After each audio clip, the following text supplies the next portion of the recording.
Hello दोस्तों, कैसे हैं आप सब लोग। बहुत बहुत वेलकम है आपका अगेन एक फर्स्ट वीडियो में। ठीक है, इससे पहले क्या दोस्तों, हम लोग ऑनलाइन क्लासेस चला रहे हैं। अब ये आप लोगों के सामने ऑफलाइन भी आपको मिलते रहेंगे। ठीक है, तो सबसे पहले हम शुरू करने से पहले आपको एक चीज़ बताते हैं। जितने भी आगामी पेपर होंगे, ठीक है, जितने भी आगामी पेपर होंगे उत्तराखंड के अंदर, उनको हम फाइट कर लेंगे। ठीक है, ठीक है। तो सबसे पहले आपको एक चीज़ समझनी है, उत्तराखंड के लिए आपको कैसे तैयारी करनी है। सबसे इम्पोर्टेंट बात यह है कि उत्तराखंड का जो सिलेबस है वो आपको यहाँ पर हम लोगों ने प्रॉपर तरीके से दिया है। इसमें हिंदी भी है, ठीक है, और उत्तराखंड का क्लासेस भी है। और दोस्तों दूसरा आपका क्या है, करंट अफेयर भी है, जो कि क्या है बहुत ज़्यादा महत्वपूर्ण हो जाता है। कोई भी एग्जाम हो, यूके पीसीएस का, UK SSC, UK triple SSC हो गया, यूके पीसीएस होगा, पुलिस हो गया, जो भी आप एग्ज़ाम दें तो उसके लिए आप लोग बिल्कुल टेंशन ना लें। यहाँ पर आकर के पढ़ें तो सिलेक्शन डेफिनेटली होगा, क्योंकि हम लोग मेन मुद्दे की बात करते हैं, इधर उधर की बात नहीं करते। चलिए उत्तराखंड की हम बात करेंगे। उत्तराखंड की अगर हम बात करते हैं दोस्तों, तो ध्यान रखना, उत्तराखंड भारत का एक बहुत ही महत्वपूर्ण राज्य है। ठीक है, तो यहाँ पर देखो मैंने लिखा है उत्तराखंड भारत के उत्तर में स्थित है। उत्तराखंड भारत के उत्तर में स्थित है और ये एक अत्यंत सुंदर प्राकृतिक संपदा से समृद्ध राज्य है। यह राज्य अपनी ऊंची ऊंची हिमालय पर्वत श्रृंखलाओं, पवित्र नदियों, प्राचीन मंदिरों, घने वनों और समृद्ध सांस्कृतिक विरासत के कारण पूरे विश्व में एक अलग छाप छोड़ता है, यानी प्रसिद्धि का कारण माना जाता है। ठीक है, प्राचीन मंदिर, घने वन यहाँ पर मिलते हैं, आपको पता है। इसी कारण से दोस्तों आपने सुना होगा कि हम कहाँ जा रहे हैं, देवभूमि उत्तराखंड में जा रहे हैं। तो आपने सुना होगा कि क्यों देवभूमि उत्तराखंड क्यों कहते हैं, इस कारण से यहाँ पर प्राचीन मंदिर है, घने वन है, पवित्र नदियाँ हैं जिसमें गंगा और यमुना महत्वपूर्ण स्थान रखती है। यही कारण है इसे देवभूमि कहा जाता है दोस्तों। ठीक है, यही कारण है इसको देवभूमि कहा जाता है। देखो दोस्तों, ये सो अपने हैंड रिटन नोट्स हैं, इनको आप तैयार कर लीजिएगा, क्योंकि यहाँ अनेकों प्रसिद्ध तीर्थ स्थल है। यही कारण है कि यहाँ प्रत्येक वर्ष लाखों की संख्या में श्रद्धालु दर्शन करने आते हैं। आपसे पूछेगा ना कि भैया यहाँ पर लोग बाग इतनी बड़ी संख्या में क्यों आते हैं, यही कारण है, यहाँ पर श्रद्धालु दर्शन करने आते हैं। चलिए, उत्तराखंड का धार्मिक, सांस्कृतिक, ऐतिहासिक और सामरिक महत्व बहुत अधिक है। भारत की दो सबसे प्रमुख नदियां यहीं से निकलती है, जिसमें गंगा और यमुना महत्वपूर्ण स्थान रखती है। ठीक है, जिसमें गंगा और यमुना बहुत महत्वपूर्ण स्थान रखते हैं और राज्य की एक बोलता है ना, राज्य की छवि इन्हीं के द्वारा है। राइट, 4 धाम भी हमारे यहाँ हैं, यमुनोत्री, गंगोत्री, केदारनाथ और बद्रीनाथ। यहाँ पर 4 धाम हैं। ठीक है भाई, तो यही कारण है कि इसको आध्यात्मिक नगरी भी कहा जाता है दोस्तों, इसको आध्यात्मिक नगरी भी कहा जाता है। बढ़े चलो और चैनल को सब्सक्राइब करो और शेयर भी जरूर करो। यह राज्य प्राकृतिक सुंदरता, जैव विविधता, शिक्षा और सैन्य परंपरा और पर्यावरण संरक्षण के लिए विशेष महत्व रखता है और विशेष पहचान बनाए रखता है। ये तो रहा हमारा क्या इसका इंट्रोडक्शन। अब मेन हम लोग पहुंचेंगे, वैसे सभी कुछ मेन है। उत्तराखंड राज्य का गठन की हम बात करते हैं कि उत्तराखंड राज्य का गठन कब हुआ, कैसे हुआ, ये सब चीज़ें हम लोग अब देखते हैं। देखो भाई, हम लोग उत्तराखंड के गठन की बात कर लेते हैं। ठीक है, आप लोगों को दिख रहा होगा शायद, अगर नहीं आ रहा तो आप मुझे थोड़ा सा देखो, आज हम लोग थोड़ा प्रयास करेंगे। ठीक है भाई, और ये प्रयास सफल होगा डेफिनेटली, इतना आप समझें। ठीक है दोस्तों, तो उत्तराखंड की बात करते हैं कि उत्तराखंड का गठन कब हुआ।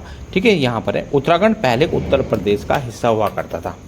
उत्तराखंड जो था पहले उत्तर प्रदेश का हिस्सा हुआ करता था। पहाड़ी क्षेत्रों के लोगों का विकास, शिक्षा, स्वास्थ्य, सड़क, रोजगार और प्रशासनिक सुविधा में अनेक कठिनाइयों का सामना यहाँ पर लोगों के द्वारा किया जाता था दोस्तों। अलग राज्यों की तरह यहाँ के लोग भी विकास की राह देख रहे थे। लोगों के द्वारा यह मांगी जाने वाली एक विशेष बात थी। इस आंदोलन में हजारों लोगों ने भाग लिया। ये जब आंदोलन चल रहा था तो यहाँ पर हजारों लोग आए और उत्तराखंड की मांग करने लगे, भाई उत्तराखंड अलग बनाओ। यूपी था, लेकिन यूपी के 13 जिले यहाँ पर काटे। यूपी था दोस्तों, उनको क्या है, यहाँ पर सुविधाएं नहीं थी, आते आते थक जाते थे, ख़त्म हो जाते थे पैसे। तो यहाँ पर क्या है, ना तो यहाँ सड़क थी, ना यहाँ बिजली ढंग से आती थी, ना कोई शिक्षा की व्यवस्था थी लेकिन बहुत कम। ठीक है। तो इस आंदोलन में हजारों लोगों ने भाग लिया, कई लोगों ने अपना बलिदान भी दिया। अतः भारत सरकार ने 9 नवंबर 2000 को उत्तर प्रदेश से इसको अलग करके नए राज्य का गठन किया। यानी 13 जिले यहाँ पर हैं, 13 जिले, और वो भी क्या है, हिमालय को टच करते हैं। ठीक है, मैं आगे आने तो मैं उसको बताऊंगा और याद करने का तरीका भी मैं आपको यहाँ पर बता दूंगा दोस्तों। गठन के समय इसका नाम उत्तरांचल रखा। बाद में जनता की भावना और ऐतिहासिक पहचान को ध्यान में रखते हुए इसका नाम 1 जनवरी 2007 को, देखो 1 जनवरी 2007 को इसका नाम अब क्या हो गया, पहले यहाँ उत्तराखंड था, उत्तरांचल था, क्या था, उत्तरांचल था। अब 1 जनवरी 2007 को इसका नाम उत्तराखंड कर दिया गया। ठीक है भाई, इस चीज को याद कर लीजिएगा। ठीक है, बना कब, 9 नवंबर 2000 को। क्या नाम था उस समय, उत्तरांचल था।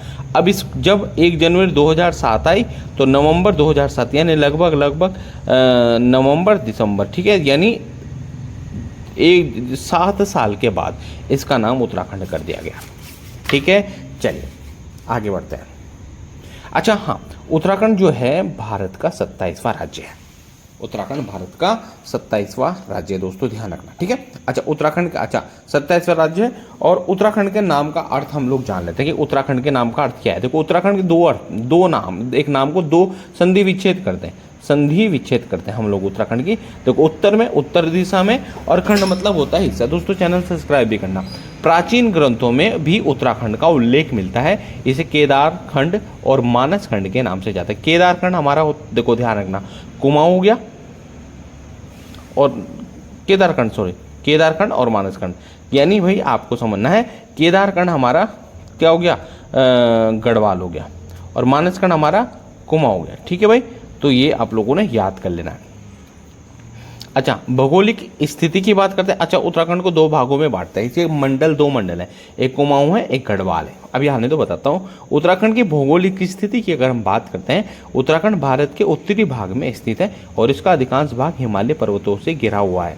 अच्छा कुल क्षेत्रफल हमारे यहाँ पर 53,483 वर्ग किलोमीटर है।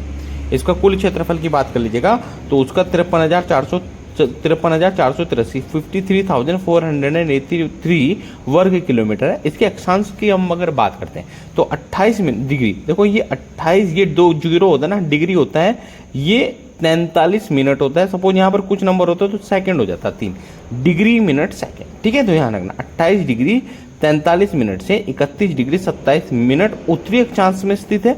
और देशांतर अगर हम बात करें 77 से 81, याद रखना 77 डिग्री 34 मिनट से 81 डिग्री 02 पूर्वी देशांतर में यह स्थित है। ठीक है भाई, चलिए भाई सीमाएं की बात कर लेते हैं। सीमा हम बात कर लेते हैं, सीमा कैसी, देखो इसकी सीमाएं कहाँ कहाँ हैं ये देख लेते हैं। इसके उत्तर में तिब्बत है, चीन, पूर्व में नेपाल, पश्चिम में हिमाचल प्रदेश, दक्षिण में उत्तर प्रदेश स्थित है। यह भौगोलिक स्थिति उत्तराखंड को सामरिक दृष्टि से भी अत्यंत महत्वपूर्ण बनाती है। अच्छा इसकी राजधानियों की बात करेंगे तो राजधानी देख लेते हैं कि राजधानी, उत्तराखंड की 2 राजधानियां हैं, पहले एक हुआ करती थी, 2 राजधानियां हैं। ठीक है, शीतकालीन राजधानी देहरादून, यानी जब ठंडा पड़ता है तो देहरादून में आ जाती है राजधानी, और जब ग्रीष्म यानी ग्रीष्मकालीन राजधानी जब गर्म होता है तो ये गैरसैंण चली जाती है। देहरादून राज्य का सबसे बड़ा शहर है। गैरसैंण को पहाड़ी क्षेत्रों को संतुलित विकास के उद्देश्य से ग्रीष्मकालीन राजधानी बनाया गया है। अब देखो तो यहाँ देखना इंपॉर्टेंट है, उत्तराखंड का उच्च न्यायालय नैनीताल में है और नैनीताल कुमाऊं के अंतर्गत आता है। ठीक है दोस्तों, याद रखना। अच्छा प्रशासनिक विभाजन की हम बात करते हैं तो प्रशासनिक विभाजन मैंने बताया था 2 मंडल है, यानी एक गढ़वाल मंडल है, एक कुमाऊं मंडल है। ठीक है, अच्छा राज्य के कुल जिले देख लेते हैं तो 13 जिले, गढ़वाल मंडल में 7 जिला आ जाते हैं और कुमाऊं मंडल में 6 जिला आ जाते हैं। देखो देहरादून, हरिद्वार, उत्तरकाशी, टिहरी गढ़वाल, रुद्रप्रयाग, चमोली और पौड़ी गढ़वाल। ठीक है, यानी डीटीएच बस है यूपी में, आरसी करवाओ। ठीक है, और यहाँ पर अल्मोड़ा, नैनीताल, बागेश्वर, पिथौरागढ़, चंपावत, उधम सिंह नगर, इसको याद करेंगे। यूपी में ABC बच्चे नहीं जानते। ठीक है, तो याद रखना, ये मैं बताऊंगा आपको, आने दो। चलिए इतना हमारे पास हो गया है ये पहला चैप्टर हमारा कंप्लीट हुआ है। चैप्टर हमारा फर्स्ट कंप्लीट हुआ है। इसमें हमारे क्वेश्चन कौन कौन से आते हैं? उत्तराखंड का स्थापना कब हुई, उत्तराखंड की स्थापना का क्या लक्ष्य था, क्यों यहाँ पर उत्तराखंड की स्थापना की गई। तो ध्यान रखना दोस्तों, उत्तराखंड 9 नवंबर 2000 को बना, ठीक है। 13 जिले यूपी के काटे गए, इसका नया नाम बदल दिया गया उत्तराखंड 1 जनवरी 2007 को। जनता की आवाज़ थी। अच्छा, इसमें एक क्वेश्चन यहाँ पर एग्जामिनर पूछेगा कि उत्तराखंड को संधि विच्छेद करो उत्तरखंड, ठीक है। याद रखना, प्राचीन में उत्तराखंड का उल्लेख मिलता है केदारखंड और मानसखंड, ठीक है। इसको हम लोग केदारखंड और मानसखंड दो वर्ण है, यानी कुमाऊं, गढ़वाल और कुमाऊं, ठीक है दोस्तों। ये आप लोगों को ध्यान रखना बच्चों, ध्यान रखना। इसका क्षेत्रफल की बात कर लेते हैं। क्षेत्रफल में अच्छा भाई नदी है, नाले हैं, सब कुछ इसमें शामिल है। वो मैं आपको आगे आने वाली क्लासेस में बताऊंगा कि कितनी नदी में गई जमीन, कितने नालों में गई है, कितने घर में गई है, कितने जंगलों में गई है। कुल क्षेत्रफल की अगर हम बात करें तो 53,483 वर्ग किलोमीटर है। अक्षांश 28 डिग्री 43 मिनट से 31 डिग्री 27 मिनट और उत्तरी देशांतर अक्षांश में स्थित, अक्षांश लिखेंगे सॉरी, और देशांतर में 77 डिग्री 31 मिनट से 81 डिग्री 02 पूर्वी देशांतर में यह स्थित है, ठीक है दोस्तों। अच्छा, मेहनत करो, डेफिनेटली सब समझ में आ जाएगा, सिलेक्शन हो जाएगा। चलिए आगे बढ़ते हैं, सीमाएं की बात कर लेते हैं। आपको पता है इसके उत्तर में चीन है, पूर्व में नेपाल है, पश्चिम में हिमाचल प्रदेश, दक्षिण में उत्तर प्रदेश है। भौगोलिक स्थिति उत्तराखंड को सामरिक दृष्टि से महत्वपूर्ण बनाते, क्यों? क्योंकि चाइना से महत्वपूर्ण देशों से इसकी सीमाएं टच हैं। ध्यान रखना भाई, इसमें चाइना प्रमुख है, यानी चीन प्रमुख है। इसकी 2 राजधानी है, देहरादून है और ग्रीष्मकाल राजधानी हमारी गैरसैंण है, जिसको भराड़ी सैंड भी कहते हैं। देहरादून राज्य का सबसे बड़ा शहर है। गैरसैंण को पहाड़ी क्षेत्रों के संतुलित विकास के उद्देश्य से ग्रीष्मकालीन राजधानी बनाया गया है। अच्छा, उत्तराखंड का उच्च न्यायालय की अगर हम बात करते हैं, उत्तराखंड का उच्च न्यायालय आपको पता है नैनीताल में है, और नैनीताल कहाँ पर है? कुमाऊं के अंदर आता है, ठीक है। तो भाई ये है आपका एक महत्वपूर्ण, अच्छा इसको याद कर लेना, मैंने इसमें डाला है उत्तराखंड के 2 क्या बोलते हैं, ठीक है दोस्तों। यानी प्रशासनिक विभाजन की बात कर लेते हैं अगर हम, उसके 2 मंडल है, कुमाऊं मंडल और गढ़वाल मंडल, ठीक है। अच्छा, राज्य में हमारे 13 जिले हैं, 13 जिलों को हम लोगों ने 7 तो कुमाऊं गढ़वाल को दे दिए और हमारे 6 किसको दे दिए? कुमाऊं को दे दिए। देखो, देहरादून, हरिद्वार, उत्तरकाशी, टिहरी गढ़वाल, रुद्रप्रयाग, चमोली, पौड़ी गढ़वाल, ठीक है। तो ये आप लोगों ने याद कर लेना। कुमाऊं के अंदर अल्मोड़ा, नैनीताल, बागेश्वर, पिथौरागढ़, चंपावत और उधम सिंह नगर, ठीक है। ये हमने याद करना है। पहली क्लास हमारी यहाँ पर खत्म होती है भाई, इतना आपसे पूछेगा ये क्वेश्चन। अच्छा भाई ध्यान रखना, सुबह जो ऑनलाइन क्लासेस का टाइम है वो सुबह 4 AM से 5:30 AM तक है, ठीक है। आप लोग आकर के वहाँ पर ऑनलाइन क्लासेस लिखते, कोई पैसा हम लोगों ने लिखा नहीं है। आप लोग पढ़ाई करें, डेफिनेटली सिलेक्शन हो जाएगा, तो आप लोगों को फायदा होगा। Thank you so much, wish you all the best, I hope you selection हो, और चैनल को सब्सक्राइब जरूर करें दोस्तों।